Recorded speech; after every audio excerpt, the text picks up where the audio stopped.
हम एक कुर्बानी का बकरा ख़रीदते हैं कुर्बानी करने के लिए, तो उसका भी फ़ोटो खींचकर व्हाट्सएप पर और फेसबुक पर डाल के लिखते हैं आज हमने कुर्बानी के लिए बकरा ख़रीदा है 25,000 रुपये का।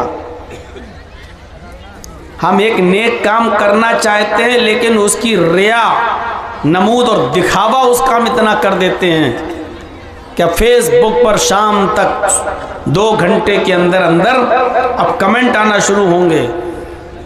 आप उसमें लिखेंगे कि भाई मैंने बकरा इतने में लिया, या नहीं लिखेंगे, सिर्फ बकरे का फ़ोटो डाल देंगे। अब लोग पूछेंगे कितने का लिया भाई, कहाँ से लिया, अब आप उसकी कीमत बताएंगे। इस तरीके से उसकी नुमाइश शुरू हो जाएगी।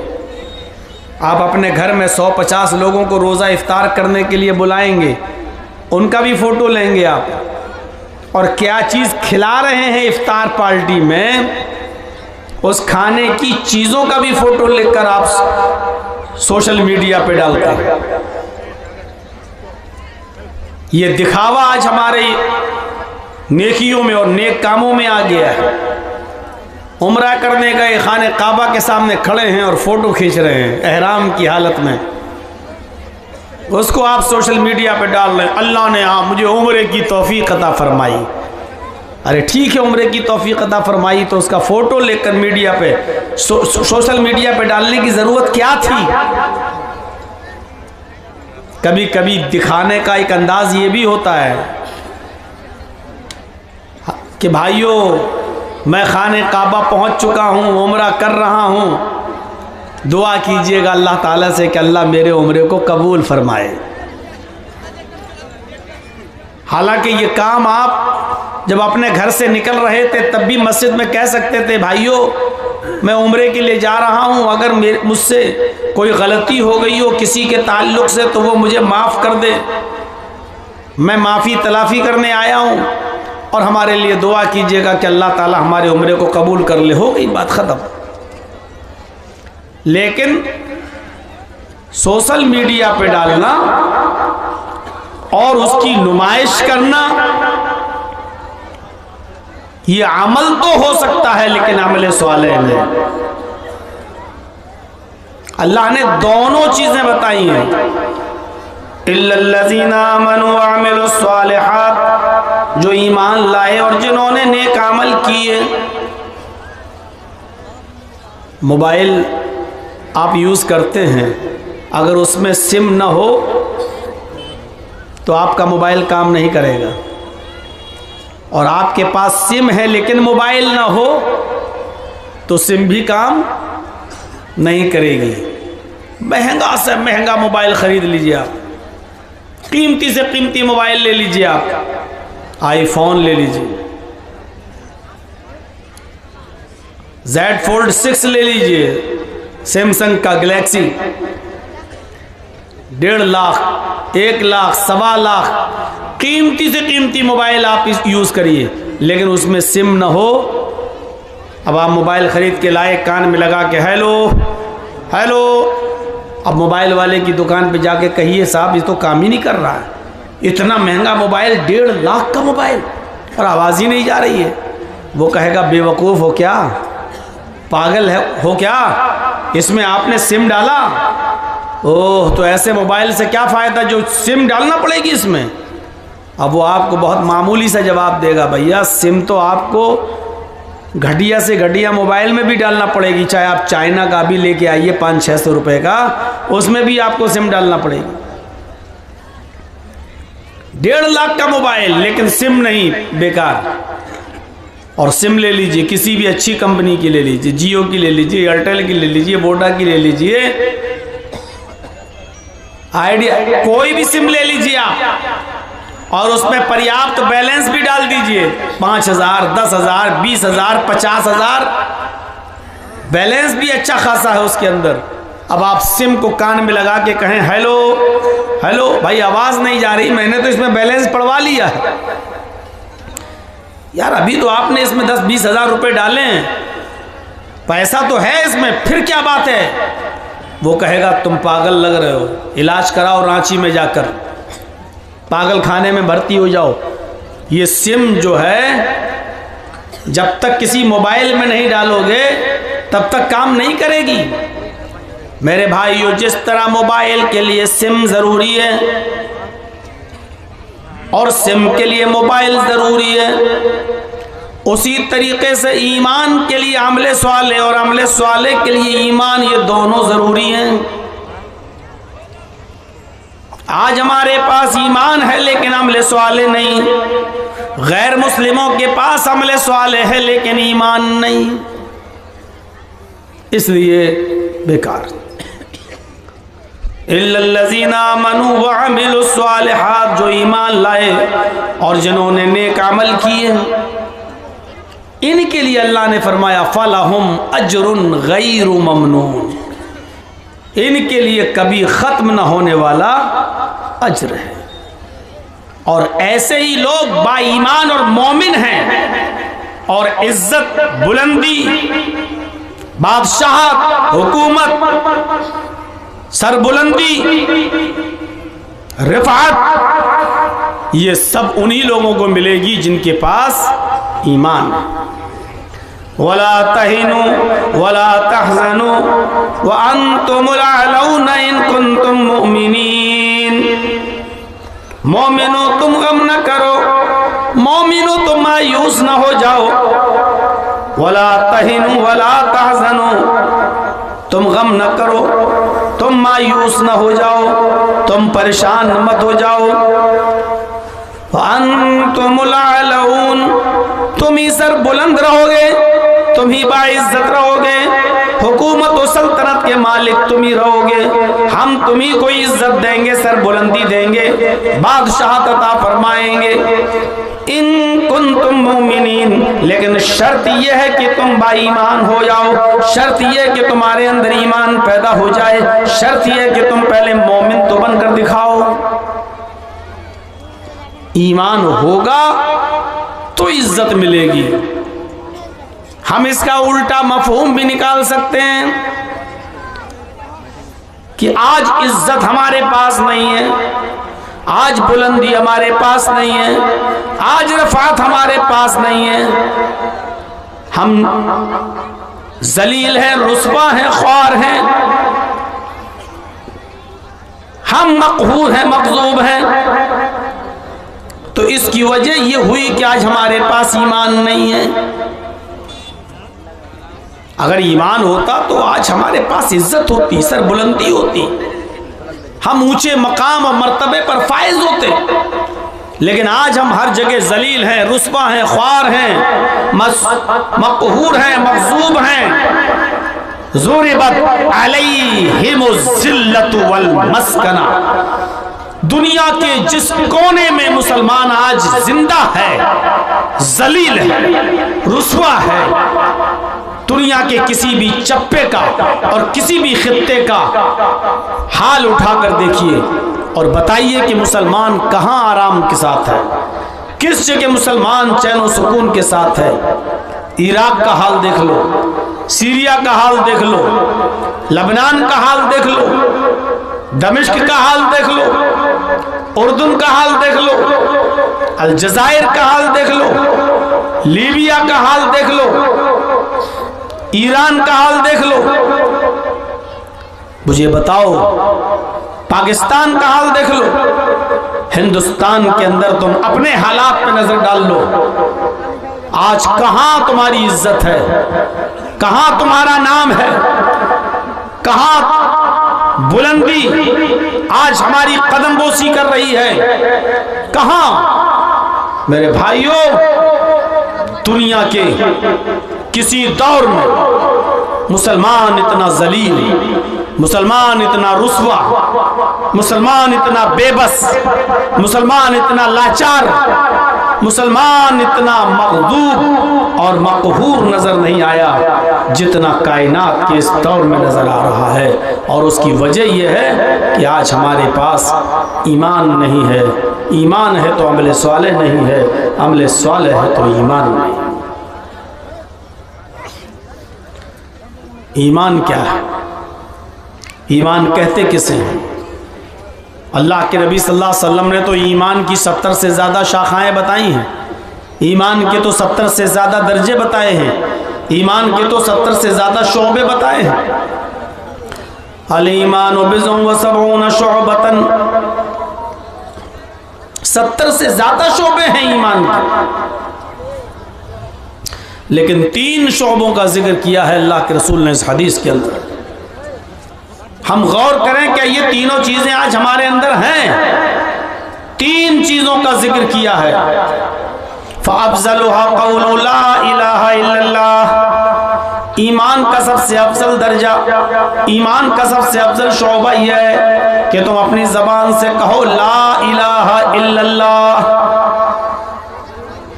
वो अदनाहा इमाततुल अज़ा अनित तरीक़, ईमान का दूसरा दर्जा है जो सबसे कमतर दर्जा है, सबसे नीचा दर्जा है। फरमाया इमाततुल अज़ा अनित तरीक़, रास्ते में तकलीफ दे चीज पड़ी हुई है उसको हटा देना। रास्ते में कोई भी ऐसी चीज पड़ी हुई है जिससे दूसरे लोगों को तकलीफ पहुंच सकती है, ऐसी चीजों को ज़ाइल कर देना, हटा देना, खत्म कर देना, मिटा देना, ये ईमान का सबसे निचला दर्जा है और इस हदीस की दूसरी चीज है। और तीसरी चीज वल हयाउ शुअबतुम मिनल ईमान, हया भी ईमान का एक शोबा है, हया भी ईमान का एक दर्जा है, शर्म व हया। ये 3 चीज़ों का जिक्र किया है अल्लाह के रसूल ने इस हदीस में, जिसमें पहली चीज़ है तौहीद। फ़अफ़ज़लुहा क़ौलु ला इलाहा इल्लल्लाह, अपनी ज़बान से ला इलाहा इल्लल्लाह कहते रहो। सिर्फ कह देना काफ़ी नहीं है, वरना ला इलाहा इल्लल्लाह कहने में टाइम ही क्या लगता है, ला इलाहा इल्लल्लाह लो। और किसी गैर मुस्लिम से कहलवाओ तो बहुत से लोग हैं जो आज कह देंगे ला इलाहा इल्लल्लाह।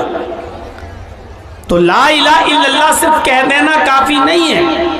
ला इलाहा इल्लल्लाह को उसके तकाजे और उसके जो मुतालबात हैं उसको पूरा करने का नाम ला इलाहा इल्लल्लाह। जब तक हम ला इलाहा इल्लल्लाह के तकाजे पूरा नहीं करेंगे और उसके मुतालबे पूरा नहीं करेंगे, ला इलाहा इल्लल्लाह का मकसद हल नहीं होगा और हासिल भी नहीं होगा। ला इलाहा इल्लल्लाह यानी ला माबूदा इल्लल्लाह, ला इलाहा इल्लल्लाह यानी ला मतलूबा इल्लल्लाह, ला इलाहा इल्लल्लाह यानी ला मक़सूदा इल्लल्लाह, ला इलाहा इल्लल्लाह यानी ला मौजूदा इल्लल्लाह। ये है ला इलाहा इल्लल्लाह का माना। ला इलाहा इल्लल्लाह यानी ला माबूदा इल्लल्लाह, अल्लाह के अलावा हमारा कोई माबूद जिसकी इबादत की जाए अल्लाह के अलावा कोई नहीं है। ला इलाहा इल्लल्लाह यानी ला मतलूबा इल्लल्लाह, अल्लाह के अलावा हमारा कोई मतलूब नहीं है। ला इलाहा इल्लल्लाह यानी ला मक़सूदा इल्लल्लाह, अल्लाह के अलावा हमारा किसी और की तरफ कोई कस्द नहीं है, उसके अलावा हमारा कोई मकसूद नहीं है। ला इलाहा इल्लल्लाह यानी ला मौजूदा इल्लल्लाह, अल्लाह के अलावा इस कायनात के अंदर अपने इल्म के एतबार से कोई मौजूद नहीं है। अपने इल्म के एतबार से अकीदा रखिएगा, अल्लाह नालियों में नहीं है, लेकिन नाली के अंदर क्या चीज पड़ी हुई है अल्लाह को उसका इल्म है। अल्लाह माँ के पेट में नहीं है, लेकिन माँ के पेट में लड़का है या लड़की या कुछ नहीं, अल्लाह को उसका इल्म है। अल्लाह समंदर में नहीं है, लेकिन समंदर में कितनी मछलियां हैं और उन मछलियों के पेट में कितने अंडे हैं, अल्लाह को उसका इल्म है।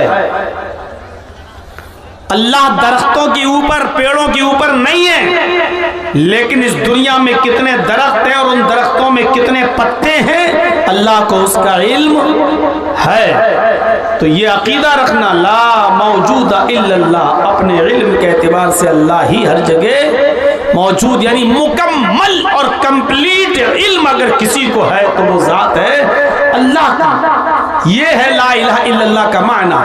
ला इलाहा इल्लल्लाह यानी ला मसजूदा इल्लल्लाह, अल्लाह के अलावा कोई ऐसी हस्ती नहीं है कि जिसको सजदा किया जाए, अल्लाह ही हमारा मसजूद है और उसके अलावा सजदा किसी और के लिए जायज नहीं है। ये है ला इलाहा इल्लल्लाह का माना। हर मुसलमान गौर करे, ईमान की 70 से ज्यादा ब्रांचेस और शाखाएं बताई हैं अल्लाह के नबी ने, और 3 ब्रांचेस का, 3 शाखाओं का जो जिक्र हमने किया है, क्या इन 3 शाखाओं में, 3 शोबों में, क्या सबसे अफजल शोबा ला इलाहा इल्लल्लाह को उसके मुतालबात और उसके तकाजे के साथ हम पूरा उस पर अमल कर रहे हैं? क्या उसके तकाजों को पूरा कर रहे हैं, उसके मुतालबात को पूरा कर रहे हैं? क्या हम अल्लाह को इसी तरीके से मान रहे हैं? ऐसा तो नहीं कि हम ला इलाहा इल्लल्लाह भी कह रहे हैं और मज़ारात पे जाके चादर भी चढ़ा रहे हैं।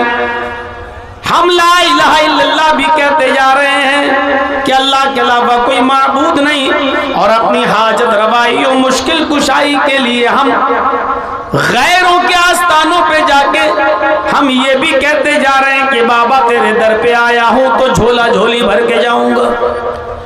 हम एक तरफ ला इलाहा इल्लल्लाह भी पढ़ते जा रहे हैं और दूसरी तरफ हम आस्थानों पे जाके सजदा भी कर रहे हैं, गैरुल्लाह के सामने सर भी झुका रहे हैं। हम ला इलाहा इल्लल्लाह पढ़ रहे हैं कि सबसे ज्यादा इल्म अल्लाह को है और इल्म के एतबार से वो हर जगह मौजूद है, और फिर हम यही सिफत हम उसके बंदों में मानकर यह अकीदा भी रख रहे हैं कि हमारे फला फला को भी कयामत तक का इल्म है, हमारे फला फला बुजुर्ग को भी कयामत तक की बात मालूम है। मेरे प्यारे साथियों, अगर ये चीजें हमारे अंदर शामिल हैं तो यकीनन हम ला इलाहा इल्लल्लाह का तकाजा और उसका मुतालबा हम पूरा नहीं कर रहे हैं। ला इलाहा इल्लल्लाह तो वो कलमा है कि उसको पढ़ लेने से क़ब्ल मौत,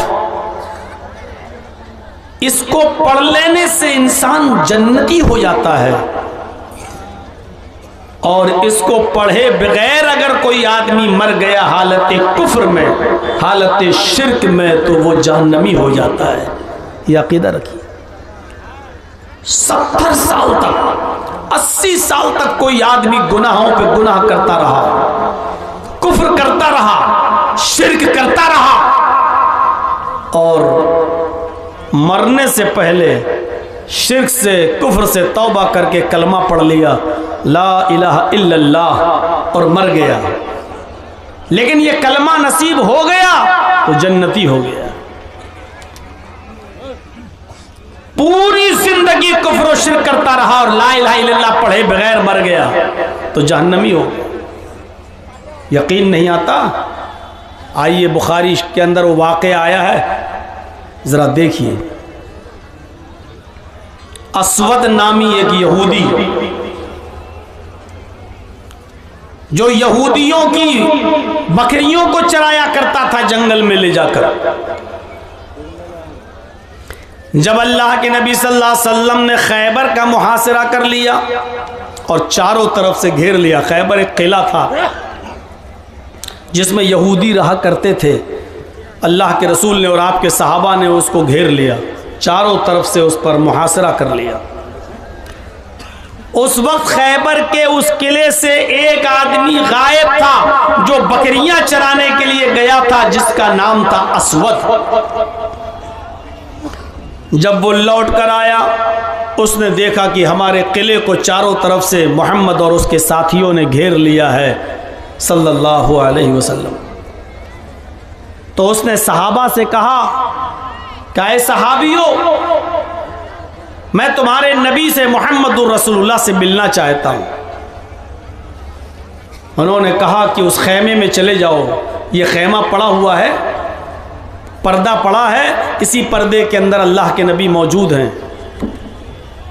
वो गया, सोच रहा था कि मोहम्मदुर रसूलुल्लाह के बॉडीगार्ड लगे होंगे,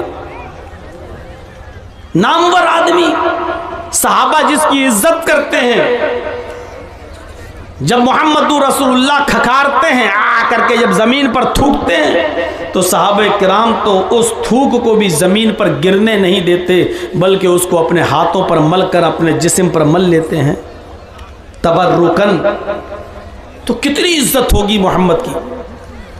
सोच रहा था कि वो बेहतरीन कालीन पर बैठे होंगे, कई बॉडीगार्ड होंगे उनके, लेकिन जब खैमे का पर्दा हटाकर वो यहूदी वो अस्वद देखता है तो क्या देखता है कि मोहम्मदुर रसूलुल्लाह कच्ची जमीन पर खजूर के पत्तों की बनी हुई चटाई पर बैठे हुए हैं। खजूर के पत्तों की बनी हुई चटाई पर तशरीफ फरमाए। उसने सहाबा से कहा, अरे मुझे तुम्हारे नबी से मिलना है, किसी मामूली आदमी से नहीं मिलना। सहाबा ने बताया, यही मोहम्मदुर रसूलुल्लाह सल्लल्लाहु अलैहि वसल्लम है। ताज्जुब कर गया, जिसके बारे में इतना सुना और वो इतनी सिंपल जिंदगी, इतनी सादा जिंदगी। अंदर जाता है, अल्लाह के नबी सल्लल्लाहु अलैहि वसल्लम से मुलाकात की गरज से आपने उसको अपने पास आने की इजाजत दे दी। गुफ्तगू होने लगी, शुरू हो गई बातचीत। कहने लगा, अस्वद, आए मोहम्मदुर रसूलुल्लाह, आपकी दावत क्या है, आपका पैगाम क्या, आपका मैसेज क्या है, आपकी तालीम क्या है। आपने फरमाया, बस मेरी दावत सिर्फ एक है, ज्यादा नहीं, एक ही दावत लेकर मैं आया हूं और उसी दावत को आम कर रहा हूं, और वो दावत है ला इलाहा इल्लल्लाह। इस बात की गवाही दे दो कि अल्लाह के अलावा कोई माबूद नहीं। उसने कहा, अगर इस दावत को मैंने मान लिया तो मेरे लिए क्या है। आपने फरमाया, लकल जन्नह, अगर इस दावत को तुम कबूल कर लेते हो तो तुम्हारे लिए जन्नत है, और अगर इस दावत को तुम कबूल नहीं करते और इस दावत को कबूल किए बिना मर गए तो तुम्हारे लिए जहन्नम है। वो अस्वद जानता था ला इलाहा इल्लल्लाह अगर कह दूंगा तो ला इलाहा इल्लल्लाह का मतलब क्या है, हमें क्या क्या छोड़ना पड़ेगा, किन किन चीजों को हमें तर्क करना पड़ेगा। वो ला इलाहा इल्लल्लाह का माना हम मुसलमानों से ज्यादा जानता था।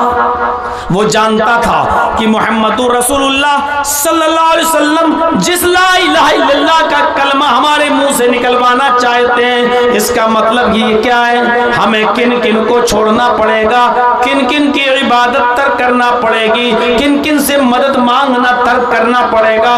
वो इस बात को अच्छी तरीके से जानता था। कहने लगा, मोहम्मद इब्ने अब्दुल्लाह, अगर मैंने ये कलमा पढ़ लिया तो मेरे लिए क्या है। फरमाया, लकल जन्नत, तेरे लिए जन्नत है। उसने कहा,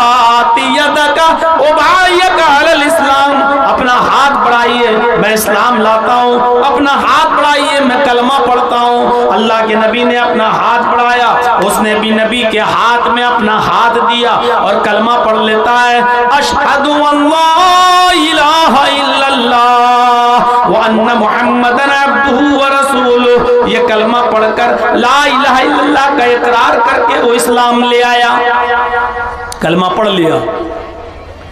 कहने लगा, अब मेरे लिए कोई काम बताइए। आए अल्लाह के नबी, इस्लाम तो ले आया, अब मेरा काम क्या है। आए अल्लाह के रसूल, मैं इस्लाम ले आया, अब मैं क्या करूं। अभी तक तो मैं यहूदियों की बकरियां चराता हूं, अब क्या करूं जब इस्लाम ले आया हूं। अब बीवी बच्चों को पालना है, पोसना है, खिलाना है, पिलाना है, अब मैं क्या करूं। आपने फरमाया, इस्लाम लाने के बाद सबसे पहला तेरा काम यह है, ये बकरियां जिनकी हैं तो इन बकरियों को उनके मालिक के हवाले कर दो। आज तो इस्लाम है हमारे पास और मुसलमान हैं हम, फिर भी दूसरों की अमानतें खाए बैठे हैं, दूसरों की ज़मीन और जायदाद पर कब्जे किए बैठे हैं। अल्लाह के रसूल ने फरमाया कि अगर तुम इस्लाम ला चुके हो, कोई काम करने से पहले तुम्हें कोई काम बताऊं, उससे पहले तुम्हारी ड्यूटी ये है कि ये जो बकरियां हैं जिनकी, उनके हवाले कर दो। क्योंकि अगर तुमने कोई भी काम किया लेकिन ये बकरियां तुम्हारे पास रह गईं तो तुम्हारी कोई इबादत कबूल नहीं होगी, पहले इन बकरियों को इनके हवाले करो। अरे हम दूसरों के क्या हक अदा करेंगे? आज तक हमने अपनी बहनों का और अपनी बेटियों का हक अदा नहीं किया है। यहाँ बैठे हैं बड़े बड़े बूढ़े लोग भी होंगे, अब मरे कि तब मरे, कब्र में पैर लटका है, वो जानते हैं कि 70 साल की मेरी जिंदगी हो चुकी है, 5-6 साल 10 साल भी चल जाऊं तो बहुत बड़ी बात, लेकिन उनसे पूछो क्या तुमने वसीयत कर दी कि मेरे मरने के बाद मेरा तरका, मेरा छूटा हुआ माल मेरी सब औलादों में, बेटे और बेटियों में बराबर बराबर तकसीम होगा? क्या आपने वसीयत की है? इतना याद रखिएगा और मसला जान लीजिएगा। अगर आप अपनी ज़िंदगी में अगर आप देते हैं ना, बंटवारा करते हैं अपनी ज़िंदगी में, तो आपको सबको बराबर बराबर देना होगा। आपने 10 बाई 10 का रूम अगर लड़के को दिया है तो 10 बाई 10 का रूम आपको अपनी बेटी को भी देना पड़ेगा, क्योंकि जिंदगी में तरका तकसीम नहीं होता, तरका तो मरने के बाद ही तकसीम होता है। लेकिन जिंदगी में अगर आप फैसला करना चाहते हैं कि मेरी जिंदगी में हम अपनी औलाद को दे जाएं, तो आपको बराबर बराबर देना होगा, जितना लड़के को उतना ही लड़की को। हाँ, मरने के बाद एक अलग मामला है, जब आपका तरका तकसीम होगा तो जितना लड़के का हिस्सा है उससे आधा आपकी बेटी को मिलेगा, है वो एक अलग मसले आ जाते हैं। आपने क्या अपनी जिंदगी में इंसाफ किया? क्या आपने अपनी वरासत में अपनी बहन को भी के लिए भी वसीयत की कि मेरी बहन का भी हिस्सा है? मुझे मालूम है पिछली साल जब रमज़ान का महीना आया था और मैं अपने शहर में इटावा में था, रोज़े की हालत में मस्जिद में जब मैं गया ज़ोहर की नमाज के लिए, जुमेरात का दिन था, तो मैं वज़ू बना रहा था जब मस्जिद में, तो वज़ू से फारिग होने के बाद एक लड़का मसला पूछता है कि मौलाना एक बात बताइए, अभी हम जो कुल्ला कर रहे थे वज़ू बनाते वक्त ऐसे पानी, तो कुल्ला करने के बाद ज़बान में थोड़ा पानी तो लगा ही रहता है। भाई आपने ऐसे लिया पानी, जो कुल्ला किया तो पानी तो थोड़ा सा ज़बान में लगा ही है। आप दांतों से ऐसे थोड़ी करते हैं, ऐसे थोड़ी करते हैं। आपने पानी लिया, कुल्ला किया, अब ज़बान में जो पानी लगा रह गया, चिपका रह गया, थूक निगलते वक्त वो पानी जो ज़बान में चिपका है, अगर वो हलक के रास्ते से पेट में चला जाए तो उससे रोज़े पे कोई फ़र्क पड़ता है कि नहीं पड़ता है? मैंने कहा यार ये तो बड़ा नेक आदमी है, देखो कैसा मसला पूछ रहा है बेचारा। मैंने उससे कहा कि तुमने मसला तो अच्छा पूछा है, लेकिन कल जुमा है, इंशाअल्लाह जुमे के खुतबे में मैं वो मसला बयान करूँगा, सबको फ़ायदा हो जाएगा, तुम्हारे अकेले को क्या है, कल हम जुमे में बता देंगे इंशाअल्लाह। अगले दिन जुमा था, वो पहली सफ़ में आके बैठा हुआ था कि आज मौलाना साहब मसला बताएंगे और लोगों से मैं कहूँगा कि देखो मैंने पूछा था। मुझे एक दिन का जो मौका मिला, इस एक दिन में मुझे मेरे मोहल्ले के और गांव के लोगों ने बताया मौलाना क्या पूछ रहा था। मैंने कहा कल बताऊंगा इंशाअल्लाह जुमे में। अरे वो तो बड़ा बेईमान आदमी है, बड़ा कमीना आदमी है, वो है मसला पूछता है, आपके पास आता है। उसने अपनी बहनों का हक मारा है, अपनी बेटी का हक मारा है, अपने बेटों को दे दिया अपनी ज़िंदगी में कि जाओ ये तुम्हारा, ये तुम्हारा, और बेटियों की शादी कर दी, उसको कुछ देता ही नहीं। कहता नहीं बेटियों का क्या है, शादी कर तो दी, जहेज दे तो दिया, ना अपनी बहन को दिया ना बेटियों को दिया। अब दूसरे दिन जब जुमे का दिन था, मैंने खुतबा दिया और आधे घंटे का ही खुतबा होता है।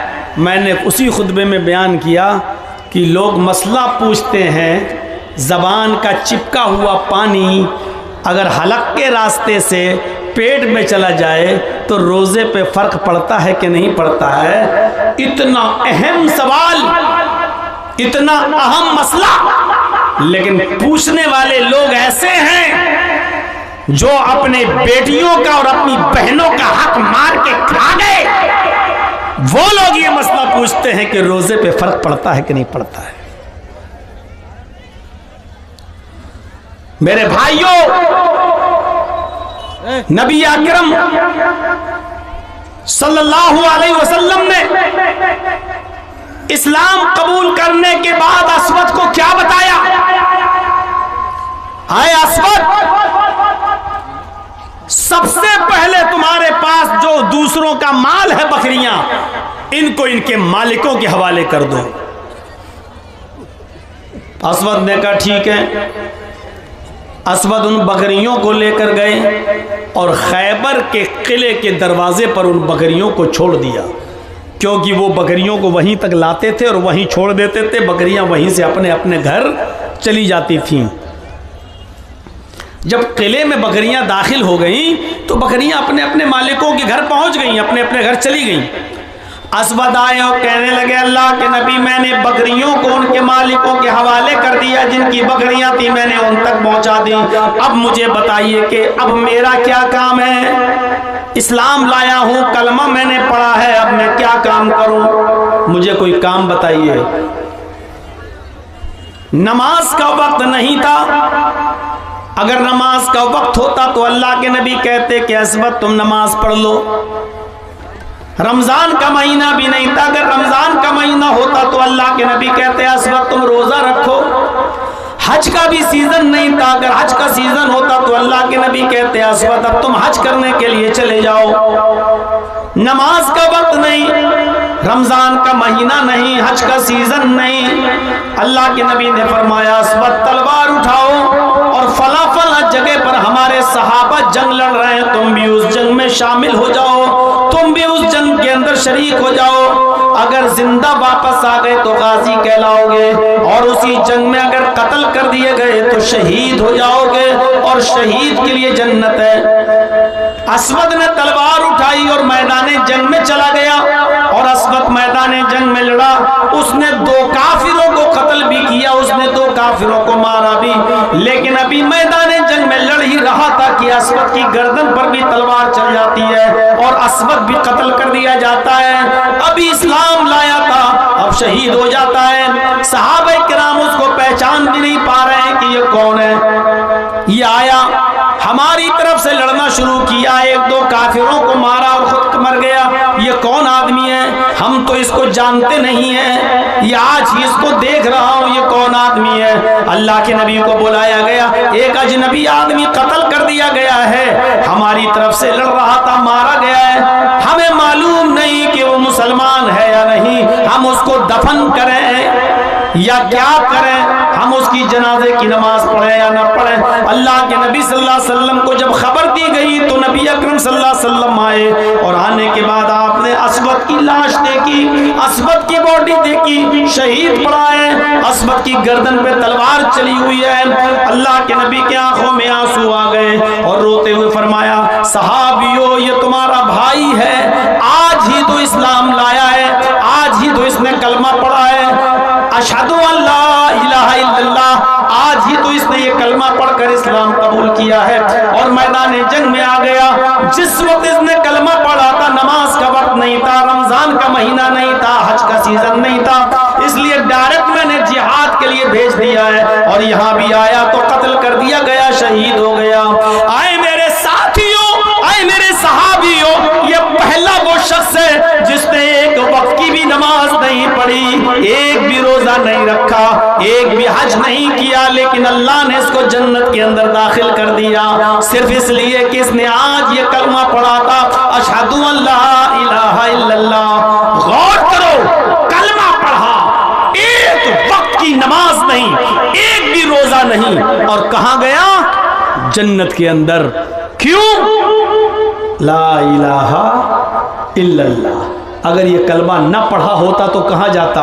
अगर इस कलमे को पढ़े बगैर मर गया होता तो उसका ठिकाना कहां होता?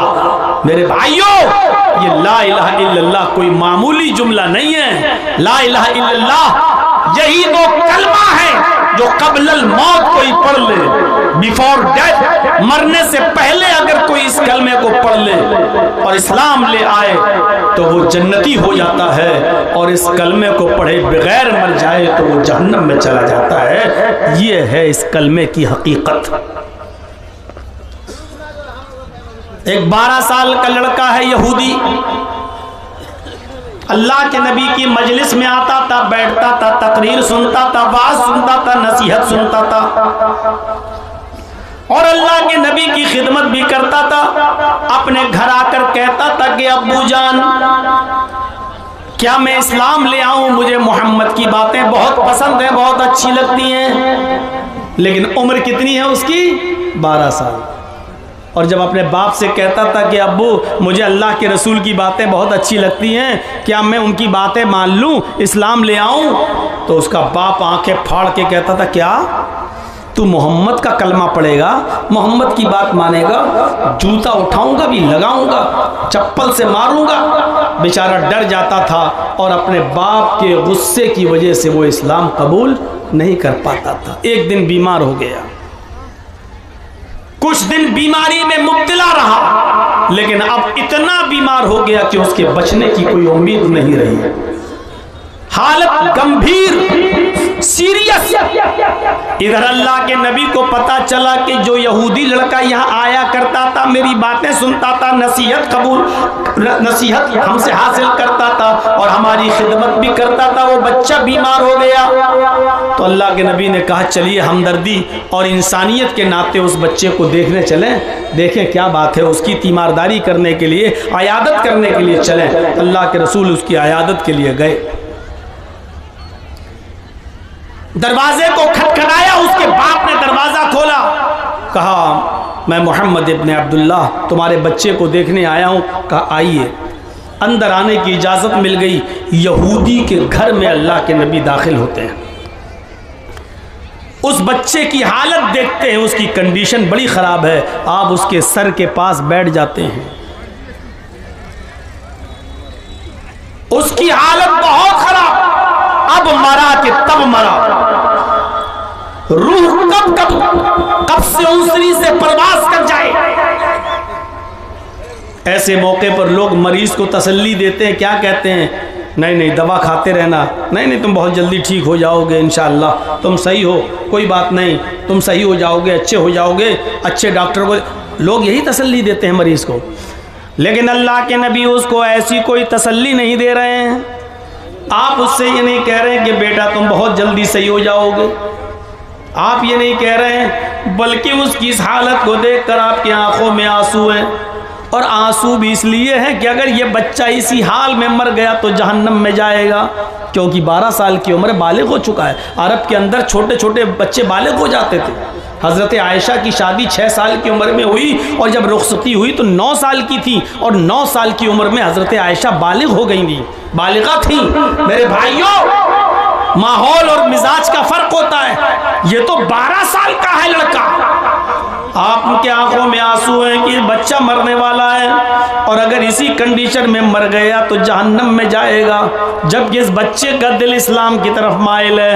आप उस बच्चे को तसल्ली नहीं दे रहे हैं, आप ही नहीं कह रहे हैं कि बेटे तुम जल्दी सही हो जाओगे, बल्कि उस बच्चे के सर पर, उस लड़के के सर पर आप हाथ रखते हैं और हाथ रखकर कहते हैं, कुल या गुलाम ला इलाहा इल्लल्लाह, आए बच्चे ला इलाहा इल्लल्लाह कह दो, आए गुलाम ला इलाहा इल्लल्लाह कह दो। गुलाम अरब के अंदर किसी भी छोटे से बच्चे को भी कहा जाता था। आपने उससे कहा, कुल या गुलाम ला इलाहा इल्लल्लाह, बेटा ला इलाहा इल्लल्लाह पढ़ ले, बच्चे ला इलाहा इल्लल्लाह का इकरार कर ले, पढ़ ले। उसने नबी के चेहरे को देखा, फिर अपने बाप के चेहरे को देखा कि मेरा बाप क्या कहता है। उसके बाप को आज रहम आ गया और बाप कहने लगा कि बेटा तुम्हारा दिल मोहम्मद रसूलुल्लाह की तरफ लगा रहता था, तुम पहले भी यही चाहते थे, तुम्हारा पहले भी यही दिल था कि मैं मोहम्मद रसूलुल्लाह की बातों पर ईमान ले आऊं, और आज भी तुम मुझे देख रहे हो, तुम्हारा आखिरी वक्त है। अरे मेरे बेटे, मैं नहीं चाहता कि मरते वक्त मैं तुम्हारा दिल तोड़ूं। उस बाप की जबान से निकला, अते अबुल कासिम या बुनैया, अते अबुल कासिम, अरे मेरे बेटे तुम अबुल कासिम की बात मान लो, तुम मोहम्मद रसूलुल्लाह की बात मान लो, यानी अल्लाह के नबी तुमसे जो कह रहे हैं तुम उनकी बात मान लो, यानी कलमा पढ़ना चाहो तो कलमा पढ़ लो, मेरी तरफ से अब डरने की जरूरत नहीं है, मैं खुली छूट देता हूँ। अब उस बच्चे ने जो 12 साल का था, अपने बाप की परमिशन सुनी, इजाजत सुनी, तो फौरन कहने लगा, अशहदु अल्ला इलाहा इल्लल्लाह, अशहदु अल्ला इलाहा इल्लल्लाह। उसने ये कलमा पढ़ा और कलमा पढ़ते ही वो इस्लाम ले आया, कलमा पढ़ते ही वो मुसलमान हो गया, कलमा पढ़ते ही इस्लाम के दायरे के अंदर वो दाखिल हो गया। और ताज्जुब तो ये कि जैसे ही उसने कलमा पढ़ा, अशहदु अल्ला इलाहा इल्लल्लाह, अभी कलमा निकला ही था कि उसकी कलमे के साथ साथ उसकी रूह भी कब्ज़ अंसुरी से परवास कर गई, उसका इंतकाल भी हो गया। वो यहूदी बच्चा जो अभी कलमा पढ़ा, कलमा पढ़ने के बाद उसका इंतकाल हो गया, उसकी रूह भी निकल गई। सब देख रहे हैं, धड़कनें बंद, सांस बंद। नबी अकरम सल्लल्लाहु अलैहि वसल्लम जो उसके पास बैठे थे, जब आपको यकीन हो गया कि ये बच्चा इंतकाल कर गया, ये बच्चा मर गया, लेकिन अब चेहरे पर रोनापन नहीं, चेहरा बिगड़ा हुआ नहीं, बल्कि आपके चेहरे पर मुस्कुराहट आ गई, और आप उसके सर के पास से उठे और खड़े होकर ये जुमले आपने अपनी जबान से अदा किए, अल्हम्दुलिल्लाहिल्लज़ी, अल्हम्दुलिल्लाहिल्लज़ी अनक़ज़हु अनिन्नार। तमाम तारीफें उस अल्लाह के लिए है जिसने इस बच्चे को जहन्नम की आग में जलने से बचा लिया। तमाम तारीफें उस अल्लाह के लिए जिसने इस बच्चे को जहन्नम की आग से महफूज फरमा लिया, जिसने इस बच्चे को जहन्नम के आग में गिरने से बचा लिया, जहन्नम में जलने से बचा लिया।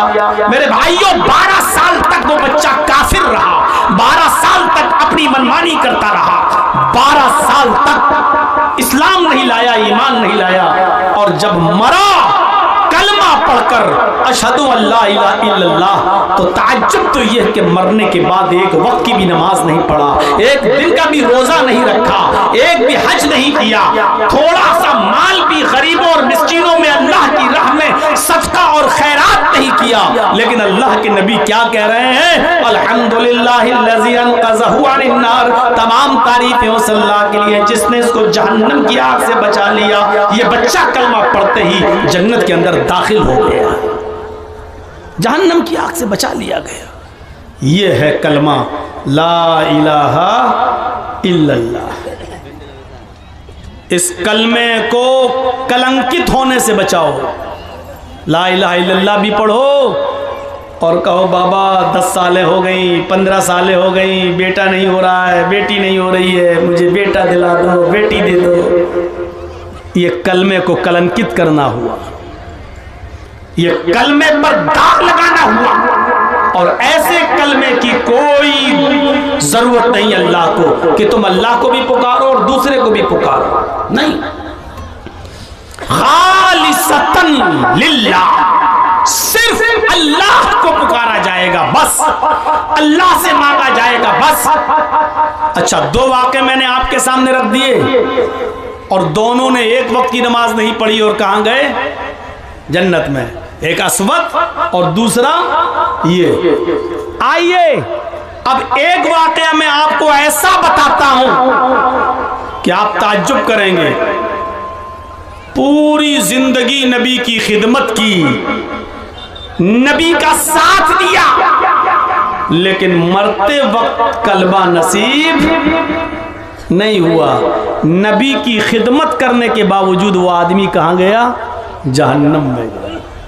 वाकया सुना होगा ना आपने, अबू तालिब का। कौन थे, नबी के चचा। खिदमत कितनी की,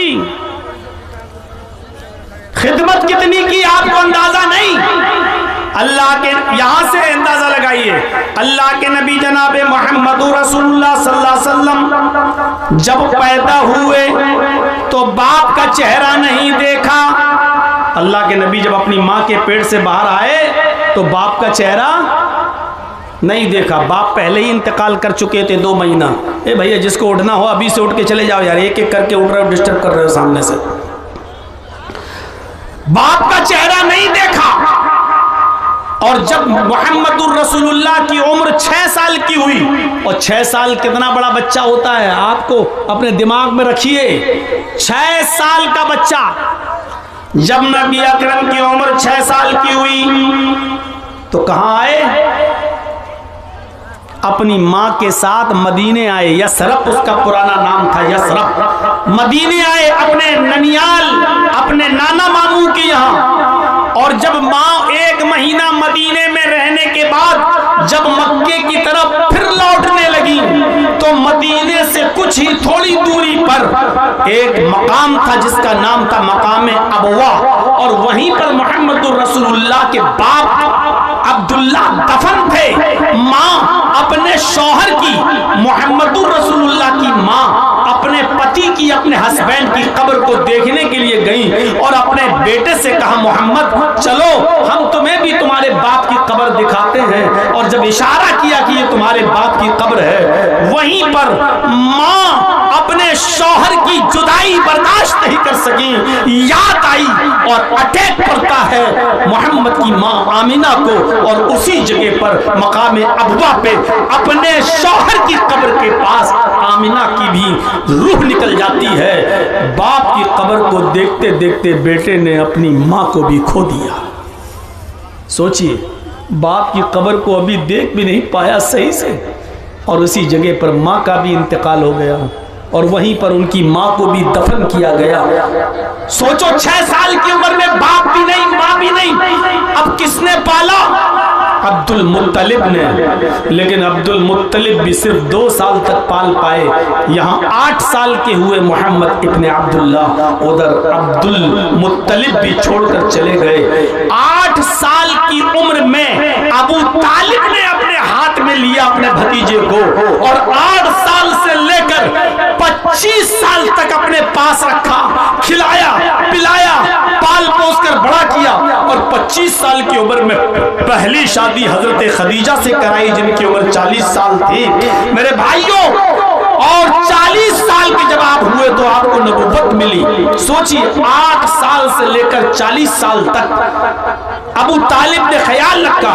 ये 32 ईयर, 32 साल की जिंदगी अबू तालिब अपने पास रखे रहे, खिलाते रहे पिलाते रहे, परवान चढ़ाते रहे। और जब अल्लाह के रसूल को रिसालत मिली, नबुव्वत मिली, और आपने जब तौहीद की दावत दी तो दुश्मनों से बचाते रहे, हिफाजत करते रहे। यहाँ तक कि जब दुश्मनी हद से आगे बढ़ गई और तमाम काफिरीन मक्का मुत्तफिक होकर नबी अबू तालिब के पास आए और कहने लगे कि अबू तालिब, अब पानी बहुत आगे चढ़ गया है, सर से ऊपर चढ़ चुका है, तुम्हारे भतीजे की लंतरानी अब हम नहीं सुनेंगे।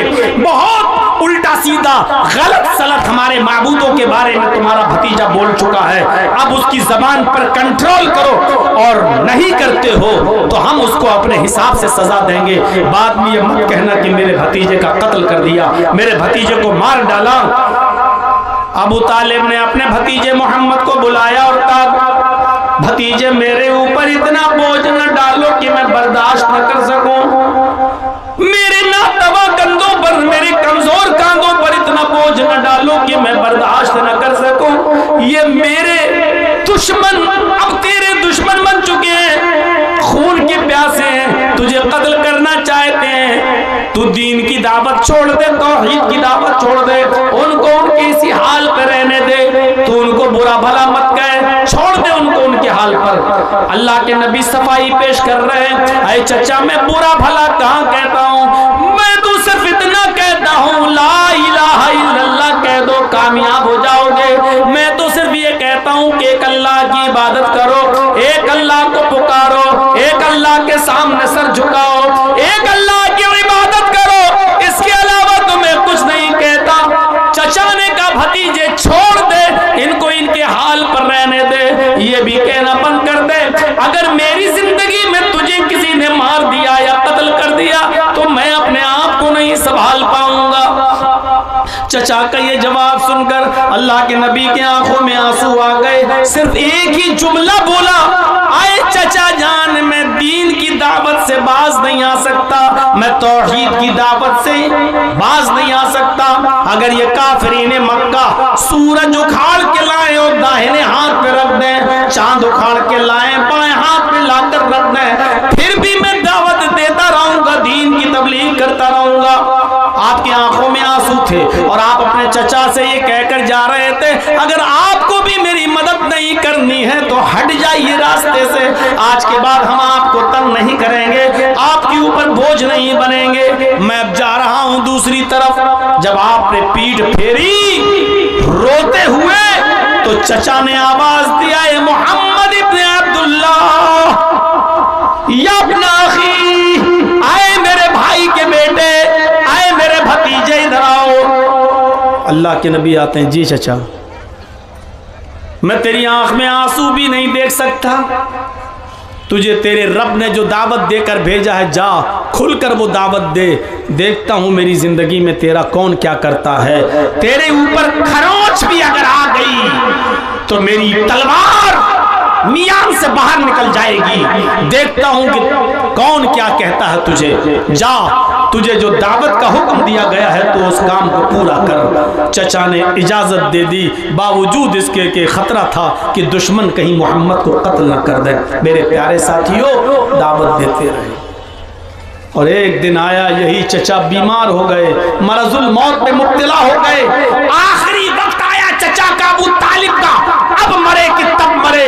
तो अल्लाह के रसूल अपने चचा के पास बैठ गए, वही आंखों से आंसू आ रहे थे, इसलिए नहीं कि मेरे चचा का इंतकाल का वक्त करीब है, बल्कि इसलिए कि मेरे चचा ने कलमा नहीं पढ़ा है, और बगैर कलमे के अगर ये मेरा चचा इस दुनिया से चला गया तो जहन्नम में जाएगा। आप कहते हैं, कुल या मिला इलाहा इल्लल्लाह, आए मेरे चचा अपनी जबान से ला इलाहा इल्लल्लाह कह दो, आए मेरे चचा अपनी जबान से ला इलाहा इल्लल्लाह कह दो।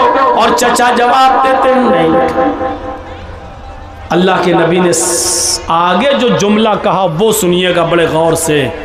आपने कहा, चचा अगर आपको डर है कि लोग सुन लेंगे और बाद में ताने मारेंगे कि देखो अपने बाप दादा का दीन छोड़ दिया, तो एक काम करिए। अल्लाह के रसूल ने अपना कान बढ़ा दिया, अपने चचा को उठा लिया और चचा का मुंह अपने कान में लगा दिया और कहा, कुल या अम्मी फी उज़ुनी ला इलाहा इल्लल्लाह, आए मेरे चचा मेरे कान में पढ़ दीजिए ला इलाहा इल्लल्लाह, किसी को पता नहीं चलेगा, हम जाने आप जाने, बस मेरे कान में पढ़ दीजिए, मेरे कान में कह दीजिए ला इलाहा इल्लल्लाह। क़यामत के दिन में अल्लाह से गवाही दूंगा, आए अल्लाह मरते वक्त मेरे चचा ने मेरे कान में ला इलाहा इल्लल्लाह पढ़ा, तू बख्श दे, और इंशाअल्लाह मैं अल्लाह से बहस हुज्जत करके आपको बख्शवा लूंगा, अल्लाह के सामने गवाही देकर मैं आपको जन्नती बनवा दूंगा, अल्लाह से सिफारिश करके मैं आपको जन्नत में ले जाऊंगा। मेरे कान में पढ़ दीजिए ला इलाहा इल्लल्लाह, किसी को पता नहीं चलेगा। लेकिन चचा अबू तालिब कहते हैं, भतीजे मैं नहीं चाहता कि मैं मरते वक्त अपने बाप का, अपने दादा का दीन छोड़ूं।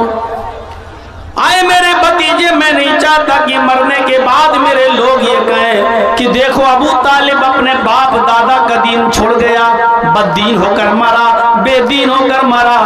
आए मेरे भतीजे, सॉरी, मैं तुम्हारे कान में भी ला इलाहा इल्लल्लाह नहीं पढ़ सकता, मैं चुपके से भी ला इलाहा इल्लल्लाह का इकरार नहीं करूंगा। आए मेरे भतीजे, मैं उसी दीन पे मरना चाहता हूं जो मेरे बाप का, मेरे दादा का दीन था। अबू तालिब ने कलमा नहीं पढ़ा और अबू तालिब का इंतकाल हो गया, बगैर कलमा पढ़े मर गए। पूरी जिंदगी नबी की खिदमत की, पूरी जिंदगी नबी की सेवा की, पूरी जिंदगी नबी को चाहा, पूरी जिंदगी नबी को माना, पूरी जिंदगी नबी का साथ दिया, लेकिन कलमा पढ़े बगैर मर गए। कहां गए? जहन्नम में। और एक बार अल्लाह के रसूल ने हाथ उठाकर दुआ भी की कि आए अल्लाह मेरे चचा को बख्श दे, वो मुझे बहुत बहुत चाहता था, मेरी बहुत खिदमत की, मेरी बहुत देख रेख की, अल्लाह मेरे चचा को बख्श दे। अल्लाह ने आसमान से जिब्रील को भेज दिया, ये कहते हुए कि मोहम्मद से कह दो कि किसी मोमिन के लिए जायज नहीं है कि किसी काफिर और मुशरिक के लिए दुआए मग़फ़िरत करे। तेरा चचा हालत कुफ्र में मरा है, वो जहन्नम में जाएगा। 70 मरतबा भी आए मोहम्मद अपने चचा के लिए तुम दुआ करोगे तो अल्लाह तुम्हारी दुआ कबूल नहीं करेगा।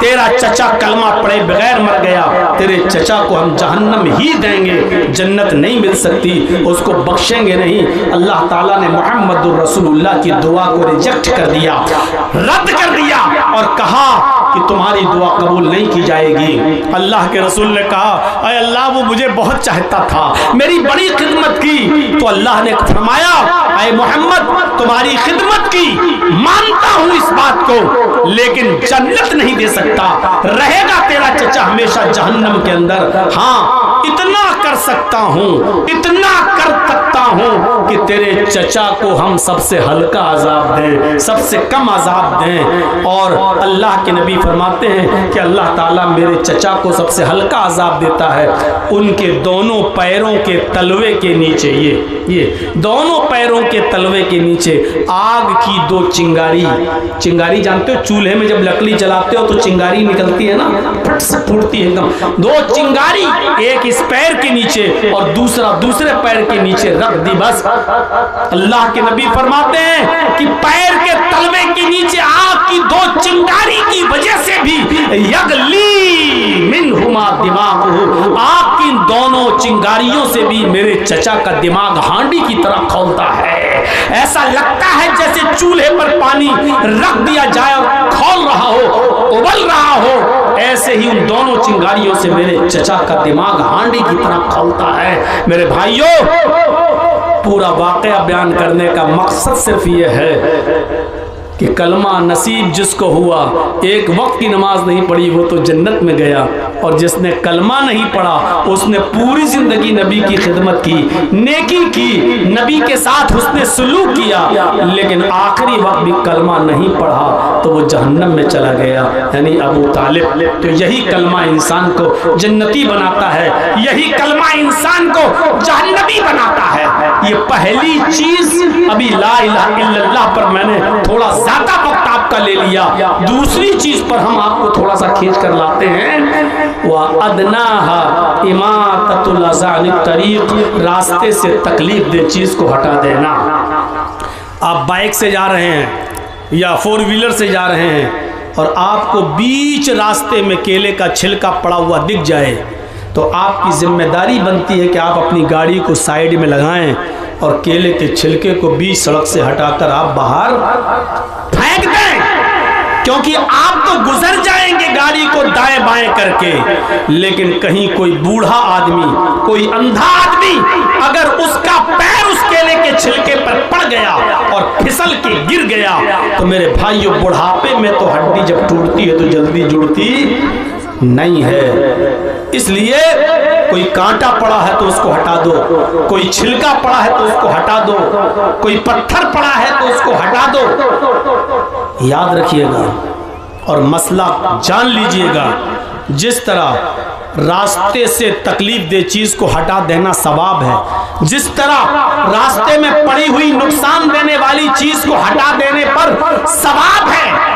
उसी तरीके से जानबूझकर अमदन और कसदन बीच रास्ते में लोगों के गुजरने की जगहों पर जानबूझकर केले का छिलका फेंकना, कांटे फेंकना, कूड़ा फेंकना, नाक झाड़ना, थूकना, बलगम थूकना, बलगम का पलटना, इसी तरीके से पत्थर का फेंकना, ये सब चीजें बायसे अजाब भी है और बायसे गुनाह भी है। अगर तकलीफ दे चीज को रास्ते से हटाना सवाब का काम है तो जानबूझकर रास्ते में तकलीफ दे चीजों को फेंकना गुनाह भी है, हटाइए।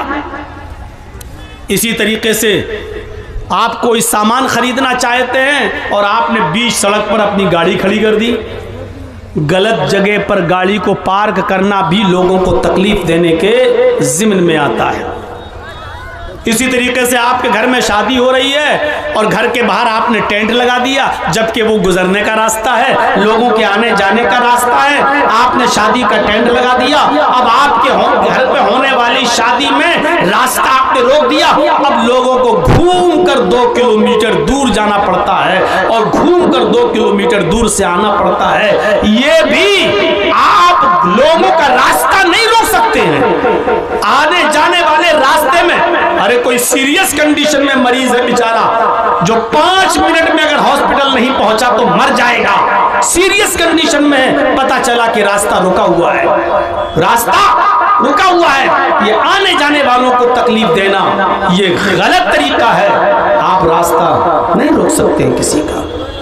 इसी तरीके से लोगों को तकलीफ देने का एक बहाना ये भी है, अभी रमजान का महीना जो 2 मार्च से शुरू हो रहा है, अभी आप देखिएगा, मुझे नहीं मालूम आपके बिहार को बंगाल में क्या होता है, लेकिन हमारे यूपी में आइए, रात के 2 बजे मस्जिदों में माइक पकड़ लेंगे और माइक पकड़ के जोर जोर से चीखेंगे और चिल्लाएंगे, रोजेदार भाइयों उठिए, माँ बहनों उठिए, सहरी बनाइए, लोगों सहरी कर लीजिए, सहरी का टाइम खत्म होने में 1 घंटा बाकी है। फिर 10 मिनट बाद चिल्लाएंगे 50 मिनट बाकी है, नज़म पढ़ेंगे, नात पढ़ेंगे, हमद पढ़ेंगे। ये सारी की सारी चीजें तकलीफ देने के ज़िम्न में आती हैं। किसने आपको अथॉरिटी दी और पावर दिया कि आप रात में 2 बजे माइक पे चिल्लाएं और आप इसको सवाब का काम समझते हैं? कौन सी हदीस में आया है कि आप लोगों को रोजे के लिए उठाएं? रोजा रखना फर्ज है, रोजे के लिए उठाना किसी हदीस में नहीं आया है। रोजे के लिए उठाते हो? कभी फजर की नमाज के लिए लोगों को रात के 2 बजे से उठाया है? माइक पकड़ के कहिए लोगों, फजर की अजान होने में 1 घंटा बाकी है, उठिए उठिए, फिर 50 मिनट बाकी है, उठिए, 40 मिनट बाकी है, उठिए। अरे नमाज ज्यादा अफजल इबादत है या रोजा? आप भी कहेंगे नमाज, नमाज के लिए तो आपने कभी नहीं उठाया, फिर रोजे के लिए आप उठाएंगे? और माफ कीजिएगा, सबके ऊपर रोजा फर्ज नहीं होता है। आप रोजेदारों को उठा रहे हैं ना, लेकिन वो बूढ़ा आदमी भी आपके चीखने और चिल्लाने से नींद में डिस्टर्ब हो जाता है उसकी, जिसके ऊपर रोजा है ही नहीं, इतना बूढ़ा हो चुका है कि वो रोजा रख ही नहीं सकता है। डॉक्टरों ने रोजा रखना मना कर दिया, 90 साल की उम्र है, अब वो रोजा नहीं रख सकता है, फिदिया देगा, एक मिस्कीन को खाना खिलाएगा, उसके ऊपर बस यही है।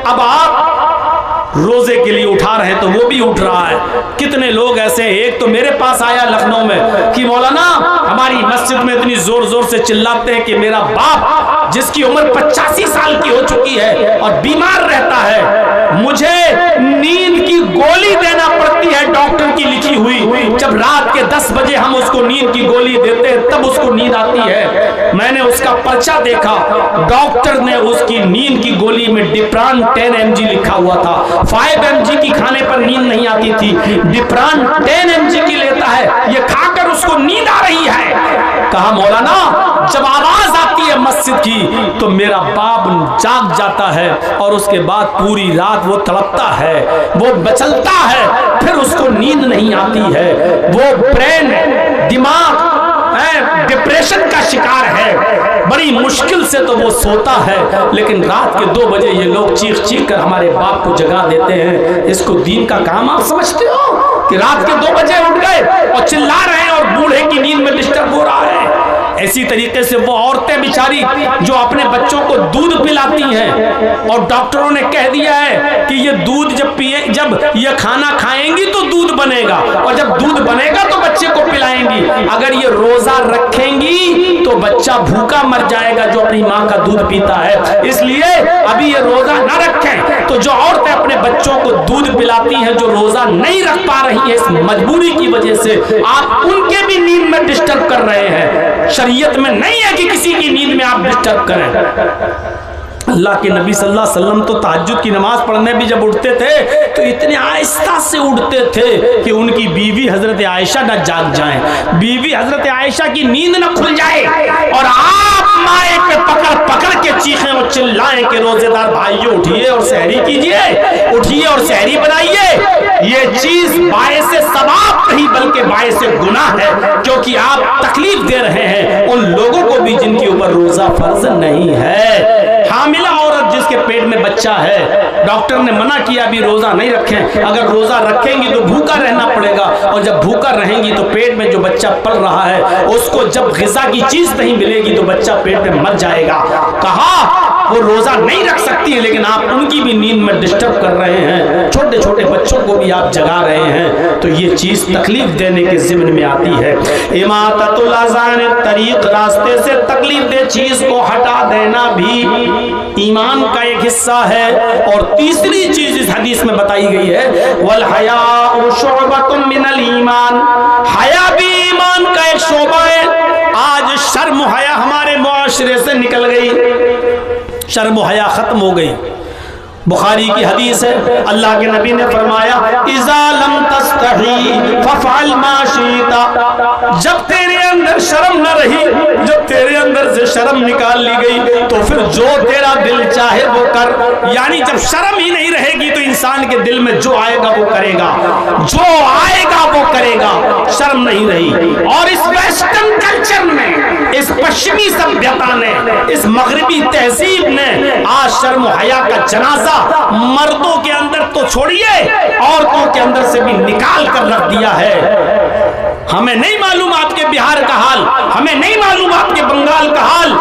आइए हमारे उत्तर प्रदेश की तरफ और लखनऊ की सरजमीन पर बड़े बड़े हाजी, बड़े बड़े नमाजी, बड़े बड़े कारी, बड़े बड़े हाफिज, बड़े बड़े मुल्ला और मौलवियों की लड़कियां इंस्टाग्राम पर रील बना रही हैं, सर से दुपट्टे उतर चुके हैं, स्कर्ट पहनकर और शॉर्ट कपड़ों में रील बनाती हैं, वो भी बेहयाई के साथ और यानियत के साथ, और नंगी नंगी रील बनाती हैं, बेहुदा रील बना रही हैं। और जब हाजियों, नमाजियों, मुल्ला और मौलवियों की लड़कियों का ये हाल है तो फिर बड़े बड़े अमीरों की लड़कियों का हाल क्या होगा, अमीर जादियों का हाल क्या होगा, मॉडर्न कल्चर में पलने वाली लड़कियों का हाल क्या होगा। वेस्टर्न कल्चर ने, पश्चिमी सभ्यता ने, मगरबी तहजीब ने आज हमारी लड़कियों को इतना बेशरम बना दिया है। तसव्वुर करें आप, हैं घर में रहना इनको बकवास लगता है, घर में रहना कहती है ये चार दीवारी में कैद करके रख दिया है। वाह मेरी बेटियों, वाह मेरी कौम की बच्चियों, वाह मेरी कौम की बहनों, अपने घर में रहकर अपने बाप के लिए खाना बना देना शर्म की बात है, अपने भाई के लिए खाना बना देना शर्म की बात है। एयर होस्टेस बनकर हवाई जहाज में, एरोप्लेन में पैसेंजर्स को खाना सर्व करना तरक्की की बात है। वाह, ये कौन सी अकल पसंदी है और अकल का दायरा है कि तुम अपने भाई के लिए खाना बनाओ तो ये जिल्लत समझती हो, अपने घर में अपने बाप के लिए खाना बनाओ तो इसको तुम अपनी इंसल्ट समझती हो, और तुम जब एयर होस्टेस बन जाओ तो पैसेंजर्स के सामने खाना सर्व करो, ब्रेकफास्ट सर्व करो तो तुम इसको अपने लिए तरक्की की राह समझती हो। अपने घर में अपने भाई और बहनों के कपड़े धुल देना और साफ कर देने को तुम अपने लिए शर्म समझती हो, और हॉस्पिटल में नर्स का काम करके मरीजों का जख्म साफ कर देना और दूसरों के कपड़ों को धुल देना, इसको तुम अपने लिए काबिल फख्र समझती हो। इस वेस्टर्न कल्चर ने हमारी माँ बहनों की अक्लों पर कैसा डाका डाला है। अल्लाह के नबी ने सच फरमाया, इज़ा लम तस्तही फफ़अल मा शि'त, जब शर्म हया नहीं रही तो जो तेरा दिल चाहे वो कर। हम अहले हदीस हैं, हमारे यहाँ औरतों का मस्जिद में नमाज पढ़ने आना जायज है, बल्कि अल्लाह के नबी ने यह भी फरमाया कि अगर तुम्हारी औरतें मस्जिदों में नमाज पढ़ने आना चाहें तो उनको मस्जिदों में नमाज पढ़ने से मत रोको, अगर वो आना चाहें तो आने दो, लेकिन इसके बावजूद, इस खुली हुई इजाजत के बावजूद अल्लाह के नबी क्या कह रहे हैं, आए औरतों, तुम्हारे लिए घर में नमाज पढ़ना मस्जिद में नमाज पढ़ने से ज्यादा अफजल है। औरतें मस्जिद में आ सकती हैं नमाज पढ़ने, औरतें मस्जिद में जा सकती हैं नमाज पढ़ने। औरतों को अगर वो इजाजत मांगे अपने भाइयों से, अपने बाप से शादी से पहले और शादी के बाद अपने शौहर से, मैं मस्जिद में नमाज पढ़ने जाना चाहती हूँ, तो न शौहर को रोकने का हक है, न बाप को, न भाई को। मस्जिद में अगर नमाज पढ़ने जा रही हैं तो उनको मत रोको। अल्लाह के नबी ने कहा इजाजत दे दो, वो मस्जिद में नमाज पढ़ने जा सकती है। इस इजाजत के बावजूद अल्लाह के नबी क्या कह रहे हैं, औरतों का मस्जिद, घर में नमाज पढ़ना मस्जिद में नमाज पढ़ने से अफजल है। और जब अल्लाह के नबी ये कह रहे थे उस वक्त भी औरतें मस्जिद में नमाज पढ़ने आया करती थी, क्योंकि उनका अकीदा ये था कि हम नबी के पीछे नमाज पढ़ेंगे तो हमें कितना सवाब मिलेगा, हम मुहम्मदुर रसूलुल्लाह के पीछे नमाज पढ़ने का शर्फ हमें हासिल हो रहा है। नबी के इस हदीस के बाद, कहने के बाद कि औरतों का घर में नमाज पढ़ना मस्जिद में नमाज पढ़ने से अफजल है, ये कहने के बाद भी मेरे भाइयों, इसके बावजूद भी अल्लाह के नबी सल्लल्लाहु अलैहि वसल्लम ने इजाजत दी कि औरतें मस्जिद में आ सकती हैं और जाती थीं। औरत का घर में नमाज पढ़ना मस्जिद में नमाज पढ़ने से अफजल है। फिर बरामदे में नमाज पढ़ना खुली सहन में नमाज पढ़ने से ज्यादा अफजल है। फिर घर के कमरे में नमाज पढ़ना, जहां वो अपने शौहर के साथ सोती है, जहां वो अपने शौहर के साथ रहती है, और रात में वो रूम बंद कर लिया जाता है, तन्हाई वाला रूम, बेडरूम जिसमें वो सोती है, उस बेडरूम में, उस कमरे में नमाज पढ़ना घर के बरामदे में नमाज पढ़ने से अफजल है। सब देख रहे हैं आप, तरतीब देखिए, तरतीब। औरत का अपने घर में नमाज पढ़ना मस्जिद में नमाज पढ़ने से अफजल है, क्योंकि वो मर्दों से दूर रहेगी। अब घर में भी नमाज पढ़ना है तो बरामदे में नमाज पढ़ना, सहन में नमाज पढ़ने से अफजल है, क्योंकि सहन खुला हुआ होता है, आंगन खुला हुआ होता है, और बरामदा घर के एक साइड में होता है। तो घर के बरामदे में नमाज पढ़ना सहन में नमाज पढ़ने से अफजल है। और फिर फरमाया घर के कोठे में, कमरे में, बंद रूम में, बेडरूम में, वहां नमाज पढ़ना बरामदे में नमाज पढ़ने से अफजल है, क्योंकि घर में भी लोगों का आना जाना लगा रहता है। खाला का लड़का, फूफा का लड़का, चचा का लड़का, कुछ भी हो, पर्दा तो है ही ना करती हैं वो अलग बात है, लेकिन एक लड़की को अपने चचा के बेटे से भी पर्दा है, खाला के बेटे से भी पर्दा है, मामू के लड़के से भी पर्दा है। पर्दा है तो है, सोचिए। तो इसलिए इन लोगों का तो आना जाना लगा रहता है। जब औरत अपने बंद कमरे में और बंद रूम में नमाज पढ़ेगी तो जाहिर बात है कि इन लोगों से भी उसकी मुलाकात नहीं होगी। तो फरमाया कि औरत का बंद कमरे में नमाज पढ़ना खुले हुए बरामदे में नमाज पढ़ने से ज्यादा अफजल है, क्योंकि वो मर्दों से उतनी ज्यादा दूर रहेगी। ये शर्म हया बताई है औरत की। औरत से कहा गया जितना तुम मर्दों से दूर रहोगी उतना ज्यादा तुम्हारे लिए फायदेमंद है, अच्छा है। और एक और हदीस से आप अंदाजा लगाइए, अल्लाह के नबी सल्लल्लाहु अलैहि वसल्लम फरमाते हैं कि मस्जिद में जो लोग नमाज पढ़ने आते हो उनको आपने फरमाया कि अगली सफ, पहली सफ तुम्हारे लिए सवाब के एतबार से सबसे अफजल सब है, सबसे अफजल सफ है। और जो लोग पहली सफ में नमाज पढ़ने का सवाब कितना है ये नहीं जानते, अगर उनको मालूम हो जाए, आए लोगों, अगर तुम्हें ये मालूम हो जाए कि अगली सफ में नमाज पढ़ने का सवाब कितना है तो तुम लोग लड़ने लगोगे अगली सफ के लिए, अगली सफ के लिए, पहली सफ के लिए लड़ने लगोगे। कुरान अंदाजी की नौबत आ जाएगी, पर्चियां फेंकी जाएंगी पहले सफ में नमाज पढ़ने के लिए। घर से तुम 2-2, 3-3 घंटा पहले निकलोगे कि मस्जिद में अगली सफ कहीं भर न जाए, इतना सवाब है पहली सफ में नमाज पढ़ने का। लेकिन अल्लाह के नबी औरतों से क्या कह रहे हैं, आए मस्तूरात, आए औरतों की जमात, ये अगली सफ में नमाज पढ़ने का सवाब मर्दों के लिए है।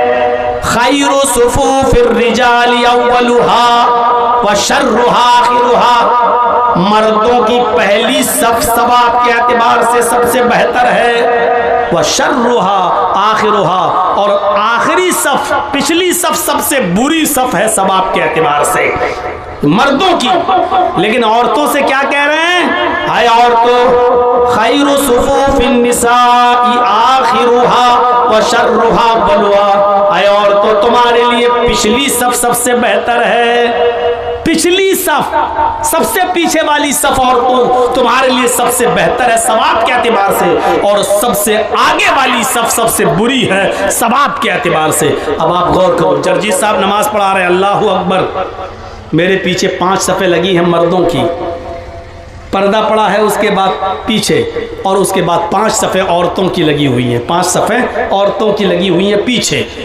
पहली सफ में मर्द हैं, मर्द की पहली सफ सवाब के एतबार से सबसे बेहतर है, 5 सफ़े पूरी हो गई।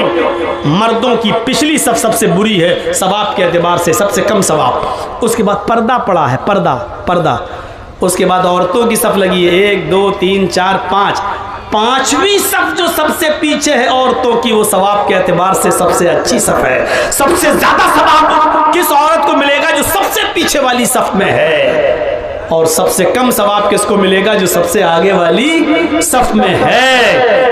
औरत को पिछली सफ में सबसे ज्यादा सवाब मिलेगा। क्यों? क्योंकि वो मर्दों से उतनी ही ज्यादा दूर है। पहले तो औरतों को चाहिए कि वो घरों में नमाज पढ़ें, लेकिन अगर मस्जिद में आना चाहे तो इजाजत है, चलो आ गई। आने के बाद भी याद रखो कि तुम्हारी पिछली सफ सबसे बेहतर सफ है। ये शर्म हया बताई है औरत को इस्लाम ने कि तुम मस्जिद में भी आओ जहां अच्छे लोग आते हैं, नेक लोग आते हैं, और कोई कितना भी बड़ा कमीना, कितना भी बड़ा बदमाश किस्म का इंसान ही क्यों ना हो, लेकिन वो मस्जिद में तुम्हारे साथ गलत काम नहीं कर सकता। मस्जिद का अदब व एहतराम इतना तो है उसके अंदर, जो मस्जिद में तुम्हारे साथ गलत कर ही नहीं सकता, तुम्हारी इज्जत पे डाका डाल ही नहीं सकता, इसके बावजूद कहा कि तुम्हारी पिछली सब सबसे अफजल है क्योंकि तुम उनसे दूर हो। तो बाजारों में जाने की इजाजत किसने दे दी? शादियों में मर्द औरतों को एक साथ खाने की परमिशन कहां से मिल गई? और 10 साल से बड़ी लड़की को कॉलेज में, यूनिवर्सिटी में लड़कों के साथ बैठकर एक ही बेंच और एक ही क्लास में पढ़ने की परमिशन कहां से मिल गई? और कॉलेज की कैंटीन में एक साथ चाय पीने की परमिशन कहां से मिल गई? मेरे भाइयों, इन तमाम चीजों पर गौर करो। अल्लाह के नबी सल्लल्लाहु अलैहि वसल्लम ने फरमाया, शादी के मौके पर भी लड़की से जबरदस्ती मत कहो निकाह कबूल किया। कहलवाया जाता है ना, लड़के का निकाह होने से पहले लड़की से पूछा जाता है कि फला लड़के के साथ तुम्हारा निकाह हो रहा है, तुमने कबूल किया क्या? तुम्हें लड़का कबूल है? तो बेचारी बोलती नहीं है शर्म की वजह से, तो ज़बरदस्ती ये कठमुल्ला जो जाते हैं जाहिल, ये ज़बरदस्ती कहलवाते हैं। उसमें एक वकील होता है, 2 गवाह होते हैं, कबूल किया? अब वो चुपचाप, अब धीरे से सहेलियाँ कोनी मार रही है, कह दे कबूल है, कह दे कह दे।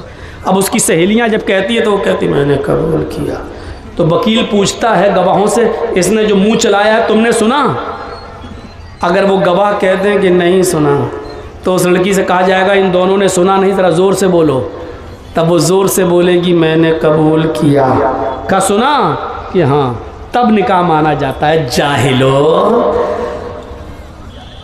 तुम्हें कि बंदरों के हाथ में जब से उस्तरे मिल गए ना, तो शेविंग के बजाय गर्दन काटना शुरू कर दी है दीन की। ये हाल है। अल्लाह के नबी ने कहा कि ये इजाजत का तरीका है ही नहीं। अरे शादी वाले दिन लड़के की तरफ से कपड़े आते हैं लड़की को, और लड़की की तरफ से कपड़े आते हैं लड़की वालों की तरफ से लड़के के लिए। इजाजत का, लड़की की इजाजत है या नहीं, उसका सबसे अच्छा तरीका यह है कि जिस दिन शादी है लड़की की, बारात आ रही है, लोग आ रहे हैं, उस दिन लड़के की तरफ से दिए हुए कपड़े अगर लड़की खुशी खुशी पहन लेती है तो समझ लो कि इजाजत है, उसने पहन लिए कपड़े, इसका मतलब यह है कि लड़की राजी है। अब क्यों कहलवा रहे हो कबूल है कबूल है कबूल है, क्यों कहलवा रहे हो? और ज्यादा से ज्यादा एक बार पूछो फला के साथ तुम्हारा निकाह किया जा रहा, कबूल है? वो खामोश रहेगी। अल्लाह के रसूल ने फरमाया इज़्नुहा सिमातुहा, उसकी खामोशी ही उसकी इजाज़त है। मत कहलवाओ कबूल है, दस्तखत कराओ चल दो। नहीं बोली साहब सुना, अरे उसने खामोशी अख्तियार की है ना, यही खामोशी उसकी इजाज़त है। ये है शर्म हया औरत की। जो लड़की शादी के मौके पर भी ये ना कह सके कि मुझे निकाह कबूल है या वो लड़का कबूल है, इतनी शर्म हया बताई है अल्लाह के नबी ने। लेकिन ये रात के 1 बजे भी अभी जाइएगा ना तो अभी भी हैं चोंचे चल रही होंगी मोबाइल पे, ये वो जैसे कबूतर होते हैं ना गुटर गुन करते हैं, ऐसी इनकी चोंचे चल रही होंगी और अभी भी रात भर बातें कर। गौर करो ये बेशर्मी किस हद तक बढ़ गई। शादी जो एक हलाल रिश्ता, शादी जो एक पाक रिश्ता, निकाह जो एक पाकीज़ा तरीका है मियां बीवी के मिलने का, उसमें भी इतनी शर्म हया बताई कि लड़की नहीं बोल पा रही है तो खामोशी ही को इजाजत मान लो, मत बुलवाओ जबरदस्ती। सोचो उस रिश्ते में भी ये कहा है जो जायज है, उसमें भी ये कहा कि मत निकलवाओ कहलवाओ उनसे, खामोशी है तो बस इजाजत है। ऐसी लड़की कितना मुंह चलाते हैं, कहां थे हम तो 1 घंटे से इंतजार कर रहे थे, 2 घंटे कहां थे, भूल गए। ये लड़कियां आज इस तरीके के जुमले अदा कर गए। शर्मो हया आज मेरे भाइयों नीलाम हो चुकी है, इसलिए हमारी माँ बहनों को चाहिए कि शर्म हया का लिबादा ओढ़ें। काफी है मेरे भाइयों 1.5 घंटे से ज्यादा की ये तकरीर और ईमान के ये 3 दर्जे जो मैंने आपके सामने रखे हैं। हम 10 मिनट आपके पास बैठेंगे मेरे साथियों, इस इदारे के लिए जो बड़ी मेहनत से यहाँ के असातिज़ा ने चलाया है, और अल्लाह करे कि इसको किसी की नजर न लगे और ये इदारा दिन दूनी रात चौगुनी तरक्की अता फरमाए, हासिदों के हसद से बचाए। मैं वैसे चंदा बंदा करता नहीं हूँ, लेकिन आपके इस इदारे के लिए 10 मिनट में बैठा हूँ। 25 सालें हो चुकी है मुझे आपके इन एरिए में आकर, बिहार, बंगाल, झारखंड, और अभी तक आप मोहब्बत कर रहे हैं, मुझे हर साल बुलाते हैं, छोड़ने का नाम नहीं ले रहे हैं। तो आज यही मोहब्बत मैं देखना चाहता हूँ आपको मुझसे कितनी है, और आप मेरे कहने पर मेरे हाथ में इस इदारे के लिए कितना ताउन करते हैं। जरा मेरे हिसाब से करिएगा, और लोगों को 10 देते हो, ये सोचो यूपी से आया हूं तो मेरे हाथ में कितना देना चाहिए। मैं ये नहीं कह रहा हूं कि अब 10 वाले 10 ना दें, लेकिन इस मोहब्बत का वास्ता जो मैंने आपको दिया है, इस मोहब्बत के हवाले से देखो कि मेरे हाथ में आप क्या देते हैं। अल्लाह ताला से मेरी दुआ है कि अल्लाह ताला आपको इसका अजर अजीम अता फरमाए, ईमान हमारे अंदर पैदा फरमाए, तौहीद हमारे अंदर पैदा फरमाए। जब तक तो हमें जिंदा रखे अल्लाह, इस्लाम पर जिंदा रखना, और जब हमारा खात्मा हो तो ईमान पर खात्मा फरमाना। वमा अलैना इल्लल बलागुल मुबीन व आखिरु दावाना अनिल हम्दुलिल्लाह। अस्सलाम वालेकुम दोस्तों, उम्मीद करता हूँ आपने इस बयान को पूरा सुना होगा। अगर आपको ये बयान पसंद आया हो तो वीडियो को लाइक और चैनल को सब्सक्राइब करें।